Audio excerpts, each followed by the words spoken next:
Assalamu alaikum wa rahmatullah. My brothers and sisters, I wanted to share something that happened with me personally. Not too long ago, I went to visit a friend of mine whose mother was dying of cancer. She had been battling cancer for about 5 years, and news came to me that she was on her last days. So I went to visit the brother, and as I sat down with him, he was explaining to me that his mother is going through that state of sakarat al-maut, conscious and unconscious, and that the cancer was really starting to spread all over. So as I sat with this friend of mine and we were talking, his eyes teared up. So I assumed that because his mother's dying, and so I tried to comfort him, and I said to him, look, this is natural in life. And he said to me, I'm not crying because she's leaving. And of course I am upset, but that's not why I'm crying. I said, then why are you upset? He said, I'm upset because all my life I've never thanked my mother for what she's done.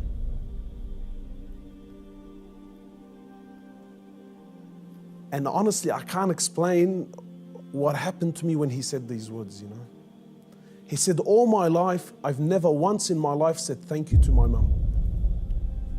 He said, and now that she's sitting in the next room and she's alive, but she's conscious and unconscious, and even if I spoke to her, she's not going to be able to understand or comprehend the words that I'm saying. And wallahi, my brothers and sisters, this really affected me. That all his life, all of our lives, for those of us who are fortunate enough that their mothers are still around, my mum has been there all my life, never failed me once, and never once have I ever come to her and just said thank you. And not one of those thank yous with some flowers, and that's a good thank you, but those really deep thank yous. That thank you that if she left me now, I've told her and I've thanked her from the depths of my heart. Wallahi, my brothers and sisters, I haven't been able to forget this. That when was the last time you thanked your mother? When was the last time you showed your mother genuine appreciation for everything that she's ever done? Or are we going to be like those, or are we going to be of those who, when our mothers leave us permanently, then we will sit back and remember and start to regret that I didn't take advantage of the opportunity when I had it. My brothers, in many places around the world, they celebrate this thing called Mother's Day. And it breaks my heart because in Islam, in truth, Mother's Day is every day.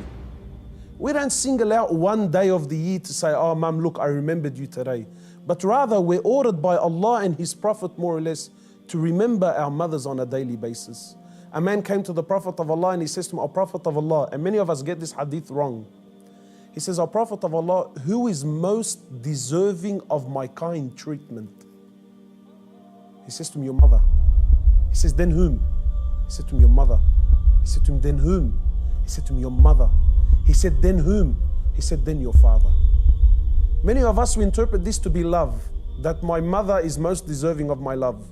No, the person that is most deserving of your kind treatment, of your money, of your health, of everything that you possess, the person that is most deserving of this more than anyone, above all, is your mother, then your mother, then your mother, and then your father. My brothers and sisters, in short, many of us, we still have our mothers. Wallahi, do not be of the losers who wait until our mothers leave us permanently, only then to wish and to regret and say, I wish I can go back and thank my mother. If your mother is still around, run. By Allah, run to her and thank her for everything that she's done. We ask Allah subhanahu wa ta'ala to make us of those who have the best relationship with their mothers, and we ask Allah subhanahu wa ta'ala to give them Jannah.